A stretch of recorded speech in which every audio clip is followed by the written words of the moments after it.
Stanford tight end Zach Ertz announced he will enter the 2013 NFL Draft. Ertz a final for the Mackey Award as the nation's top tight end, comes off a season with 69 catches, nearly 900 receiving yards, and 6 touchdowns for the Rose Bowl champs. Joining us now is Pac-12 blogger Kevin Gemmell with more insight. And Kevin, how does this impact Stanford moving forward next season?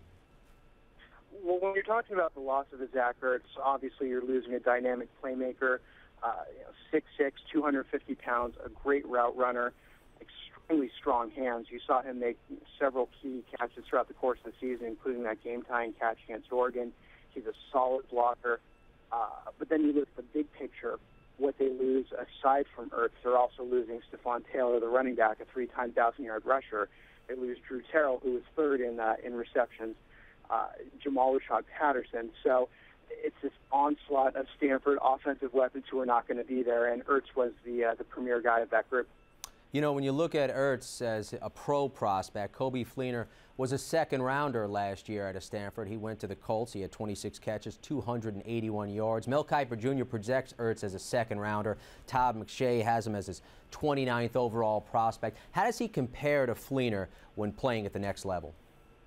He's a different type of player than Fleener. Fleener's a little taller, a little leaner, more of a downfield threat.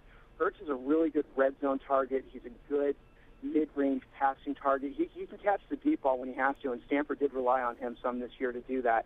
But he projects better. He's a stronger blocker than Fleener was coming out of Stanford, and he's really good in the mid-range passing game, and that's probably where his strength lies at the next level. The bad news for Stanford is they have a lot of holes to fill moving forward on the offensive end. The good news is they have some key defensive players that are coming back. Yeah, that helps offset the loss of Ertz a little bit with the announcement that Shane Scope, Trent Murphy, and Ben Gardner are all coming back. Those are 3 real key players in the front 7 with what Stanford wants to do with that 3-4 defense. One of the top defenses in the country this year against the run. Look for it to be again next year with those guys coming back. He's Pac-12 blogger Kevin Gemmell. Kevin, we appreciate the insight.